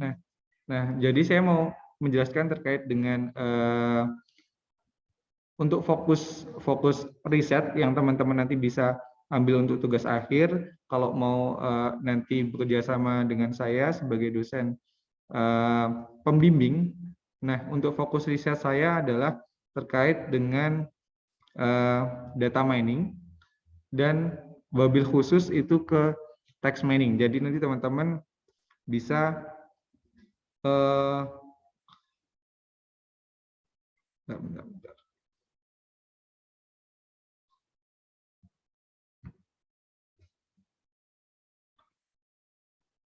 bentar. Maaf.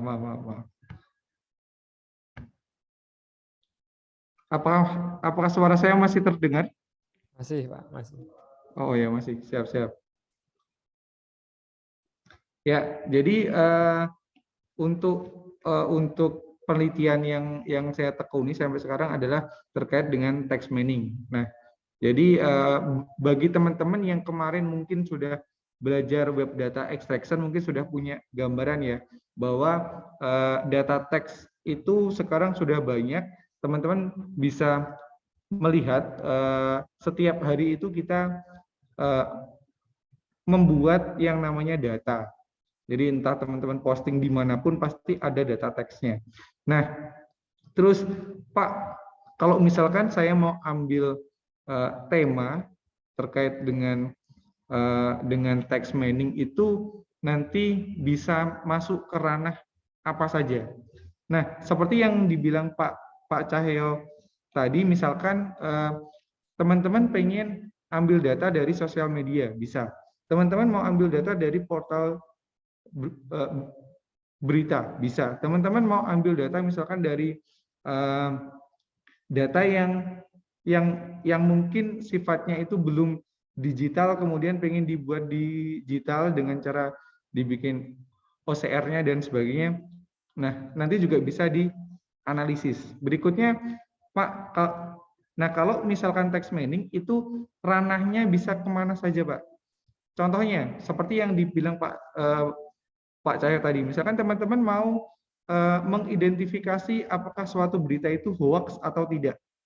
Nah nanti bisa juga larinya ke hoax atau fraud detection atau mendeteksi suatu penipuan, bahwa di dalam suatu berita itu benar-benar berita nyata, berita real atau itu fake. Kemudian yang kedua, misalkan teman-teman tahu di suatu perusahaan kan pasti dia akan melakukan yang namanya identifikasi pelanggan mereka itu loyal atau tidak sih, apakah setia dengan produknya, enggak sih. Dengan cara apa? Dengan cara mereka bisa melihat feedback dari pelanggan itu kayak gimana, apakah mereka itu senang dengan produk kita, dengan cara misalkan kita bisa mengambil komentar dari suatu customer, entah itu misalkan teman-teman bisa ngambil dari komentar di sosial media atau mungkin di aplikasi. Misalkan teman-teman mau cek maskapai penerbangan Garuda itu customer-nya seperti apa. Nah, teman-teman bisa lihat misalkan di tiket.com itu yang komentar itu yang negatif seperti apa, yang enggak itu kayak gimana. Nah, jadi dengan komentar dari customer kita juga bisa melakukan penelitian. Kemudian contohnya lagi, misalkan beranjak ke sentimen. Teman-teman pengen tahu juga suatu produk yang misalkan sudah dipasarkan, hasilnya itu seperti apa. Nah, jadi untuk ranah dari text mining, teman-teman bisa masuk kemana aja. Mau teman-teman fokus di isi beritanya bisa, teman-teman mau fokus ke aktornya bisa. Misalkan kayak Pak Cahyo tadi bilang mau bikin social network analisis. Teman-teman mau ngecek persebaran berita hoax itu kayak gimana? Yang menyebarkan beritanya itu siapa? Aktor-aktor yang berperan siapa aja? Itu juga bisa kita deteksi. Jadi intinya kalau yang mau saya sampaikan adalah selama pengguna media sosial, berita online itu masih banyak, teman-teman bisa melakukan penelitian di ranah itu. Teman-teman tidak perlu misalkan mau mencari data ke suatu instansi, ke suatu dinas, karena kalau kita mau mencari data yang modelnya kayak gitu, pasti akan membutuhkan waktu yang lama. Perizinannya juga akan cukup banyak stepnya. Tapi kalau misalnya teman-teman mau mengambil data yang sifatnya itu open public, maka nanti juga akan gampang untuk mengambil datanya. Seperti itu. Nah, ini mohon maaf, saya tidak bisa share screen ternyata. Jadi mungkin itu yang saya dapat kasih gambaran buat teman-teman. Intinya adalah kalau teman-teman mau belajar terkait dengan data mining, text mining, mungkin bisa bekerja sama dengan saya, dengan Pak Cahyo, yang nanti bisa membantu teman-teman buat lebih memfokuskan. Jadi misalkan kalau teman-teman, Pak, saya punya ide seperti ini, apakah bisa nanti buat dijadiin judul TA? Silakan. Jadi kami tidak menutup kemungkinan buat teman-teman yang mungkin masih punya ide yang masih gambaran saja, silakan nanti bisa dikonsultasikan ke saya atau ke Pak Cahyo atau ke dosen yang lain. Ya, mungkin itu.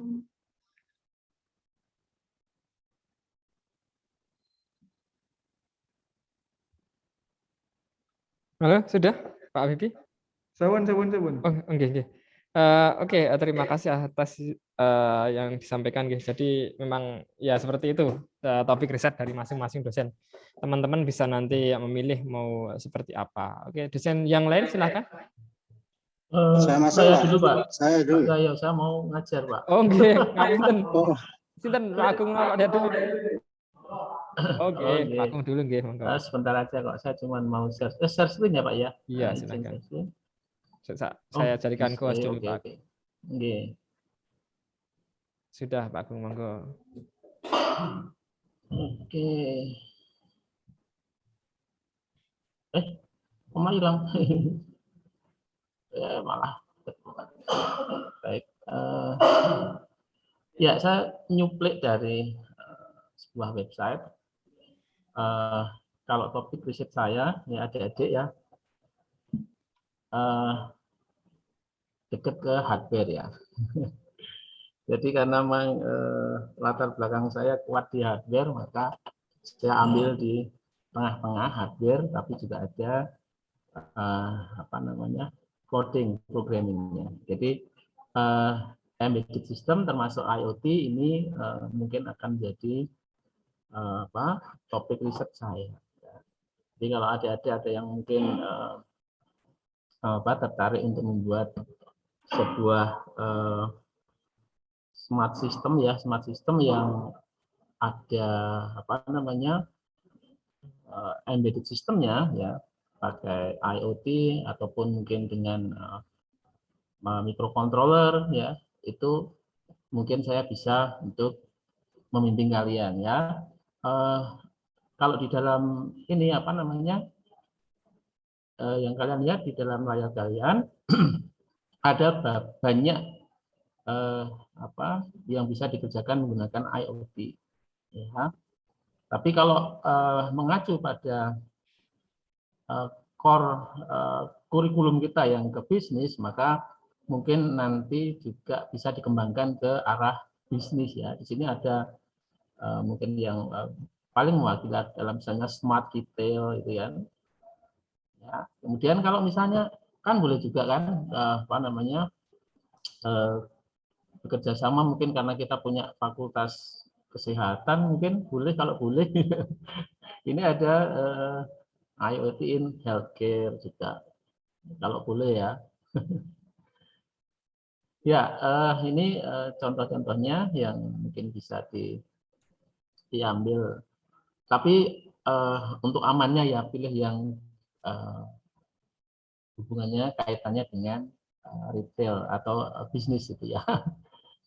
Itu ya, saya akan ngajar ini, jadi mungkin tidak banyak atau mungkin Bapak Kaprodi bisa apa ya, misalnya IoT-nya saya kembangkan untuk early warning system misalnya, atau saya padukan dengan sensor ya.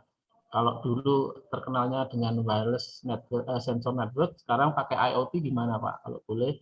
Nah itu nanti mahasiswa saya arahkan ke sana juga biar apa ya semakin ini aja apa namanya semakin banyak yang bisa kita ambil sebagai topik riset judul penelitian dan atau TA seperti itu. Karena kalau cuma kisarannya cuma di bisnis itu kayaknya kok ya apa ya, kalau saya lumayan sempit lah kalau untuk pandangan saya yang di embedded system seperti itu. Atau nanti coba saya cari-cari juga topik-topik yang mungkin ada kaitannya dengan bisnis. Ya. Begitu Pak Kaprodi. Ya, saya stop ini ya.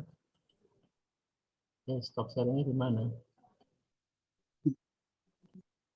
Enggak ada. Oh ini dia. Oke, ya. Terima kasih Pak Agung atas apa yang disampaikan. Langsung aja Pak Dayat, monggo Pak Dayat. Oke, matur nuwun. Suara saya bisa didengar ya teman-teman. Bisa Pak. Saya tidak akan menyampaikan berbentuk dengan slide apa yang tentang tawaran kekhususan atau bidang-bidang yang saya bisa geluti di session ini. Fungsinya untuk mendukung dari tugas akhir mahasiswa. Nah, saya membuka ini mungkin berbeda dengan teman-teman dosen yang lain, bapak-bapak dosen atau ibu dosen yang lain. Saya tawarkan bagi teman-teman, khususnya teman-teman mahasiswa yang nanti ingin menggeluti di bidang SPK. Jadi mungkin kalau yang sudah dari Pak Cahyo maupun Pak Habibie dan Pak Agung itu lebih ke pengolahan text mining ya. Tetapi di sini saya yang berkaitan dengan riset yang saya ambil itu nanti berkaitan dengan SPK. Jadi teman-teman mahasiswa bisa memilih topik ini kalau memang nanti saya ingin untuk misalnya di tempat kerja saya atau saya mengambil datanya di situ, kemudian bagaimana pengolahan datanya untuk pendukung keputusan. Nah, ini di sekitaran di SPK. Kemudian sisi yang lain teman-teman, tapi ini jarang kayaknya ya, tentang fuzzy logic atau logika samar. Nah, ini kayaknya mungkin saya kurang tahu persis apakah ini memang karena dari sisi bidang keilmuan yang agak rumit ya, karena fuzzy ini nanti teman-teman yang tertarik dengan itu silahkan ya. Selama ini di informatika saya baru menjumpai ada 2 ya dari sekian itu yang mengambil tentang fuzzy logic. Nah, ini barangkali menjadi topik, tetapi hal ini memang produk yang dimunculkan atau nanti manfaat dari penelitian ini memang tidak up to date. Artinya up to date itu seperti kaitannya dengan text mining atau book study ya. Tetapi barangkali sebaran data atau data yang dimunculkan ini bisa dipergunakan tidak hanya pada saat viral saja, tetapi mungkin ini lebih mengarah ke data-data yang sifatnya itu permanen atau bisa up to date, misalnya di contoh di dunia kesehatan.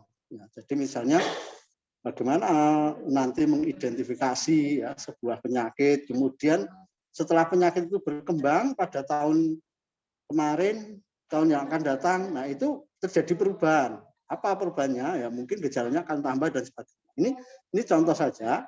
Jadi bagi teman-teman monggo yang nanti tertarik dengan SPK Fajilogic, kemudian ada satu yaitu AI ya, tetapi ini juga jarang diambil. Tentunya terlepas dari itu, bagi yang masih menggunakan topiknya tentang sistem informasi ya, mungkin kalau diperbolehkan dari Pak Kaprodi nanti bisa join. Nah, untuk topik secara keseluruhan atau konsep judul TA, saya lebih suka menggali dari mahasiswa. Jadi mahasiswa itu silahkan punya ide seperti apa.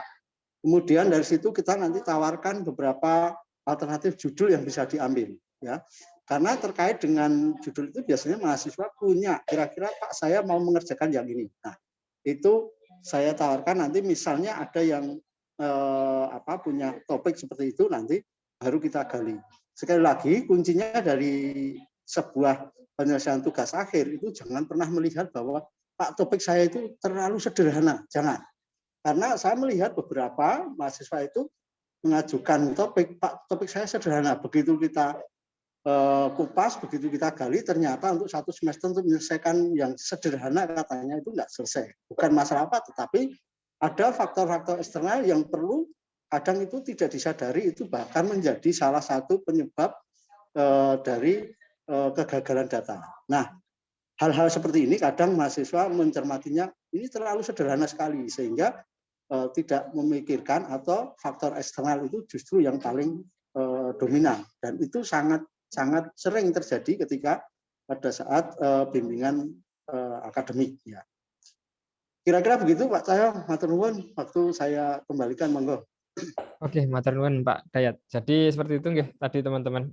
Kalau teman-teman tertarik ke IoT itu nanti bisa ke Pak Agung, terus Pak Dayat itu mengenai SPK maupun nanti pengembangan sistem nggih. Singkatnya seperti itu. Nanti untuk lebih jelas bisa diskusi dengan dosennya masing-masing. Oke, monggo dosen yang lain yang menyampaikan. Ada Bu Tika, terus kemudian ada siapa lagi nih yang belum. Bu Tika masih mute, Bu Tika? Saya ya. Oh, Oke, iya. oke. Sudah terdengar jelas suara saya? Sudah cukup jelas, Bu Tika. Ya, sebentar.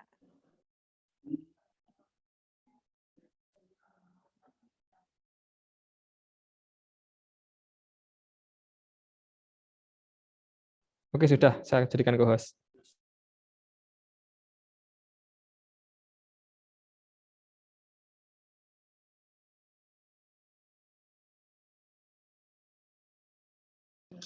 Saya minta izin untuk share screen ya Pak Cahyo. Oke, monggo Bu. Nggak bisa. Sudah saya jadikan co-host? Belum. Coba sekarang diulang lagi, Bu. Oh, belum toh. Maaf, tadi saya sudah. Sebentar. Oke, sudah, Bu. Silakan.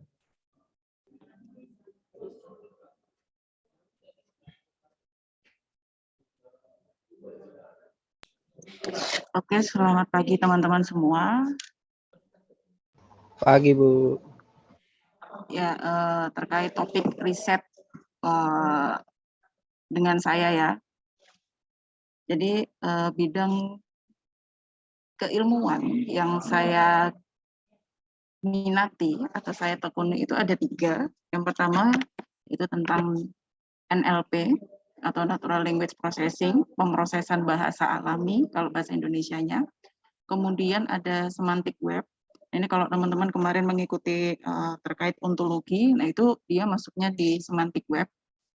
Kemudian yang ketiga terkait software engineering. Nah, apa aja mungkin topik riset yang bisa diangkat gitu ya menjadi skripsi. Nah, teman-teman di sini ada tren topik riset terkait NLP. Jadi NLP itu banyak bisa mengarah ke sistem rekomendasi atau mengarah ke ringkasan gitu ya. Jadi kita tuh membuat ringkasan teks tapi yang otomatis. Nah, kemudian juga bisa untuk deteksi plagiasi. Nah, itu terserah nanti teman-teman ranahnya mau ke subjeknya itu apa, subjek penelitiannya. Jadi sistem rekomendasi untuk bla bla bla bla bla bla itu saya serahkan ke teman-teman. Subjek penelitiannya apa. Kemudian untuk di semantic web itu teman-teman bisa coba di question answering system atau tanya jawab gitu ya, sistem tanya jawab.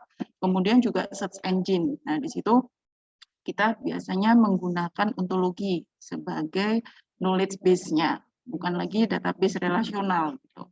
Kemudian untuk software engineering, nah itu teman-teman kalau yang mengarah ke smart gitu ya, itu teman-teman bisa menggunakan software defect prediction. Jadi kita bermain terkait memprediksikan kecacatan suatu software.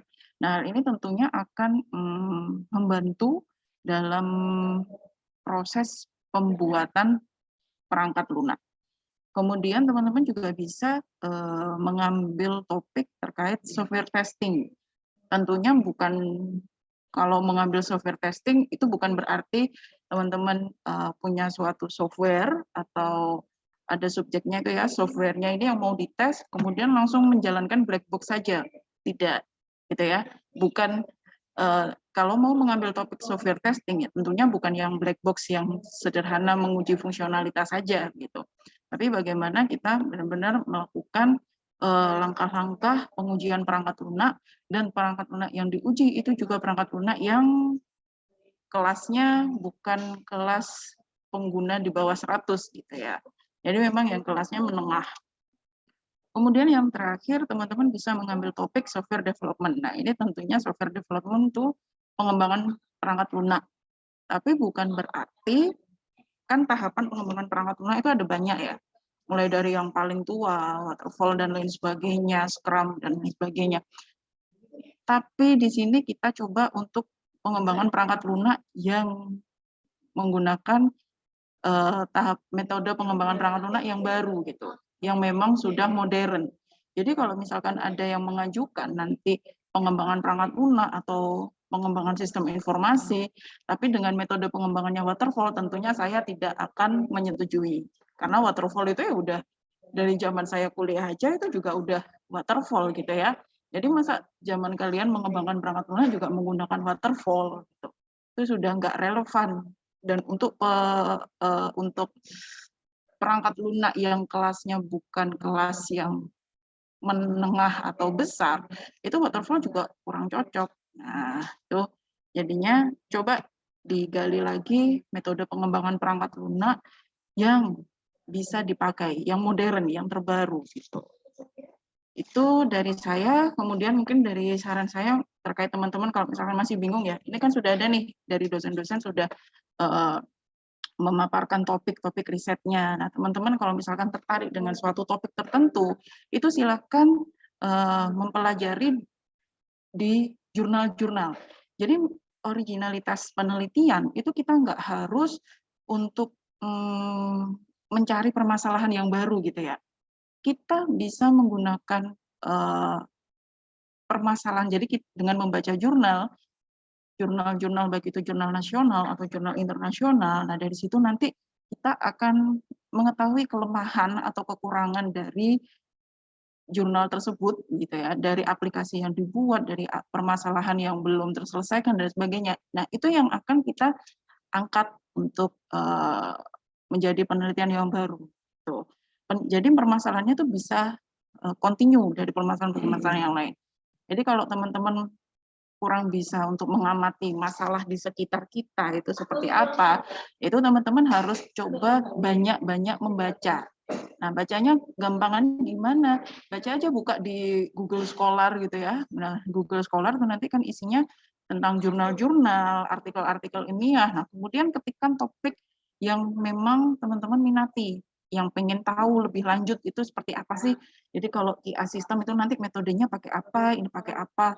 Kemudian software defect prediction itu pakainya metodenya nanti apa gitu. Kalau pengen belajar lebih lanjut itu cari dulu sana, dibaca, lebih baiknya lagi itu nanti di list gitu ya. Misalkan ada 5 jurnal dengan topik yang sama, misalkan carinya tentang software defect prediction. topik yang sama, ada 5 jurnal itu dibandingkan. Ini dia permasalahannya di mana dan sebagainya. Itu adalah langkah konkret teman-teman untuk mencari ide. Jadi kalau misalkan teman-teman kurang bisa untuk mengamati terlalu abstrak gitu ya, coba amati masalah di sekitar Anda. Itu mungkin bingung gitu ya, masalah apa dan lain sebagainya. Itu banyak membaca. Itu kuncinya di situ. Oke, gitu aja dari saya, Pak Cahyo. Oke, terima kasih Bu Tika atas topik riset yang disampaikan. Seperti itu tadi nggih teman-teman mahasiswa, kaitannya mengenai NLP, kemudian dari server testing, dan juga ada semantik tadi ya, semantik web tadi. Silakan teman-teman kalau tertarik ya di bidang itu nanti bisa langsung menghubungi Bu Tika saja. Kemudian diskusikan topik riset yang bisa diangkat untuk itu tuh apa. Nanti barangkali terus ada sedikit pembicaraan terus diarahkan untuk membuat apa gitu. Seperti itu. Oke, kemudian Pak Andika nih. Silahkan Pak Andika, halo. Oke. Terdengar. Terdengar. Sudah masuk Pak. Mohon berisik ya. Kalau misalkan rekan-rekan mahasiswa yang ingin tugas akhir berkaitan dengan satu machine learning, boleh ke saya juga, tidak masalah, karena saya juga fokusnya ke sana. Yang berkaitan dengan desain UI UX sama game juga nggak apa-apa ya. Kemarin sempat ada diskusi dengan saya di Hendra itu berkaitan dengan game. Nah, 3 hal ini ya, machine learning, terus desain UI UX sama game nggak apa-apa. Gitu aja saya. Mohon maaf ini saya Oke, terima kasih Pak Andika atas apa yang disampaikan. Jadi seperti itu nggih, tadi Pak Andika memberikan info kalau nanti teman-teman ingin meneliti atau membuat tugas akhir mengambil tema machine learning, UI UX itu bisa ke Pak Andika juga. Jadi ya tidak terbatas ke dosen tertentu ya, silahkan nanti bisa untuk konsultasi dengan Pak Andika. Oke, ada lagi yang terakhir Pak Asnawi ada nggak ini ya? Oh, belum ada ya? Oh, Pak Asnawi belum masuk. Bu Titik juga belum masuk. Oke, seperti itu nggih teman-teman nggih. Nanti silahkan teman-teman pertimbangkan dan segera buat konsep tugas akhirnya, terus kemudian silahkan berikan penunjukan untuk memudahkan kami nanti melakukan plotting siapa yang menjadi pembimbing tugas akhirnya teman-teman, seperti itu. Saya kira itu saja dari saya mengenai topik riset dosen itu. Kalau misal kok ada yang ingin ditanyakan, silahkan. Waktu dan tempatnya saya kembalikan ke Mas Angga. Monggo Mas Angga. Oke, terima kasih atas waktu dan pengarangnya dari Pak Cahyo. Iya. Lanjut sesi selanjutnya adalah sesi tanya jawab. Mungkin ada dari mahasiswa yang ingin bertanya. Kami persilahkan mulai dari sekarang. Yuk, Mas Septian, monggo. Terima kasih atas waktunya. Izin bertanya, Pak. Untuk pengajuan konsepnya itu kan tadi kan udah ditentuin tanggalnya ya. Itu kalau pengajuannya sebelum di tanggal itu bisa tidak ya, Pak? Terima kasih. Oke, terima kasih.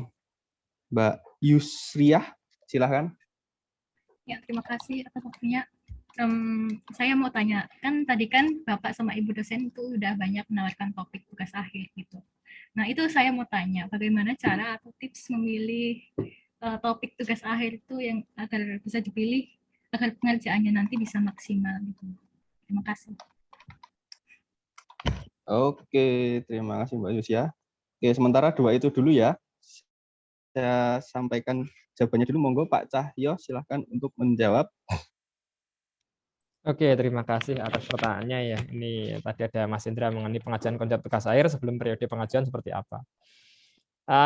Silahkan disusun dulu dan kemudian optimalkan waktu sebelum pengajuan itu diskusi dengan dosen, semisal sudah ada inceran dosen siapa ya, silahkan diskusikan dengan optimal cara membuatnya seperti apa, kemudian bentuk dari tugas akhirnya seperti apa, temanya yang mau dikerjakan, yang mau ditonjolkan seperti apa, urgensinya, yang paling penting kan urgensinya untuk dibuat saat ini seperti apa, dijelaskan secara detail di situ, nanti kemudian bisa diajukan pas periode pengajuannya gitu loh, karena nanti semisal kok mengajukan sebelum periode pengajuan, ya memang kita tampung, tapi kan nanti pengumumannya kita akan diumumkan secara serentak ya. Jadi tidak secara satu persatu ting pritil itu enggak, tapi secara serentak nanti ternyata ini yang diterima, yang ini yang belum, silahkan untuk pengajuan ulang kembali kayak gitu. Jadi Silahkan teman-teman optimalkan itu segera mungkin dari pembuatan konsep tugas akhirnya seperti itu. Untuk pengumpulan sebelumnya gimana? Ya kami terima, tetap kami terima. Tapi untuk informasi diterima lulus atau enggaknya, kemudian bisa dilanjutkan atau enggaknya nanti serah serentak, Mas. Seperti itu. Terima kasih. Yang kedua, bagaimana tema pemilihan tugas akhir itu agar nanti bisa optimal ya, itu dari Mbak Yusriah. Agar bisa optimal ya teman-teman harus mengukur kemampuannya masing-masing. Kalau saya buat ini nanti gimana nih, nanti bisa selesai atau enggak. Karena yang paling harus teman-teman paling tahu itu tugas akhir itu yang memang terselesaikan ya. Jangan kemudian kok tidak bisa selesai, itu jangan.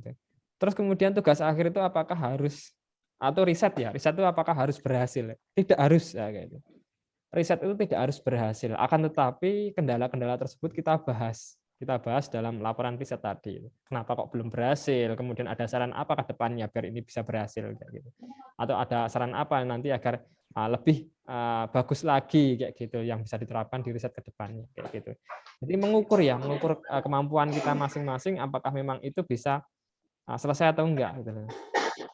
Yang namanya belum berhasil itu bukan tidak selesai ya, tapi terselesaikan cuma apa hasil yang kita kerjakan di situ memang belum belum bisa belum bisa sukses lah kayak gitu loh intinya. Cuma sudah terselesaikan, cuma belum bisa sukses sampai tujuan yang kita rencanakan sebelumnya itu memang tidak kemudian semata-mata memang itu udah menghasilkan hasil yang sesuai, yang positif kayak gitu. Tapi dari kendala-kendala itu kita bahas nantinya. Itu yang paling penting. Silahkan mengukur kemampuan diri, kemudian diskusikan dengan pembimbingnya masing-masing. Itu nanti dosen juga akan memberikan arahan. Kalau misal kok, oh Mbak ini terlalu panjang Mbak, oh Mbak ini terlalu istilahnya terlalu advance atau terlalu beginner ataupun sudah tingkat intermediate dan sebagainya. Nanti yang paling penting ada tema, kemudian mengukur diri, kemudian diskusikan dengan dosen pembimbing TA-nya masing-masing. Seperti itu. Saya kira seperti itu, Mas Angga. Oke, terima kasih Pak Cahyo. Apakah ada yang ingin bertanya lagi dari mahasiswa? Silahkan melambaikan tangan, tapi jangan menyerah ke kamera ya. Atau dirasa sudah cukup?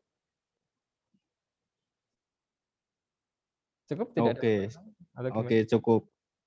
Oke, kalau dirasa sudah cukup, saya kira pada pertemuan kali ini bisa diakhiri. Oh, ada tambahan dari saya. Ini mungkin akan disampaikan melalui prodi masing-masing bahwa nanti akan ada grup WhatsApp untuk informasi perihal tugas akhir. Jadi mohon nanti kepada dosen, DPA, dan lain-lain bisa memberitahu kalau ada grup info tugas akhir yang nanti akan saya sampaikan melalui kaprodi masing-masing. Siap. Ya, mungkin setelah ini saya akan buat dulu ini, baru saya susun. Tapi deskripsinya nanti akan menyusul. Oke, saya rasa cuma itu saja. Dari Bapak Ibu juga sudah tidak ada, dan mahasiswa juga tidak ada tambahan. Satu lagi Mas, maaf Mas. Oh iya, oke. Ini terkait pelaksanaan tugas akhir ini ada dosen khusus yang nanti menjadi koordinator tugas akhir di setiap program studi. Jadi nanti siapa yang ditunjuk, nanti teman-teman bisa, semisal kalau ada pertanyaan maupun format yang lain lah kaitannya dengan tugas akhir, silahkan bisa diskusikan dengan koordinator tersebut. Seperti itu Mas Angga. Oke, siap. Terima kasih Pak Cahyo. Sampun ya? Cukup. Iya. Baiklah, marilah kita akhiri sesi pertemuan pengarahan informasi tugas akhir pada siang hari ini. Ingat pesan dari Bapak dosen, tugas akhir yang baik adalah tugas akhir yang diselesaikan. Oh, ini ada foto dulu, oke. Silakan hidupkan kamera teman-teman biar kelihatan wajah ganteng dan cantiknya. Kalau saya tanya mandi, kayaknya belum pada mandi. Jadi yang penting foto dulu.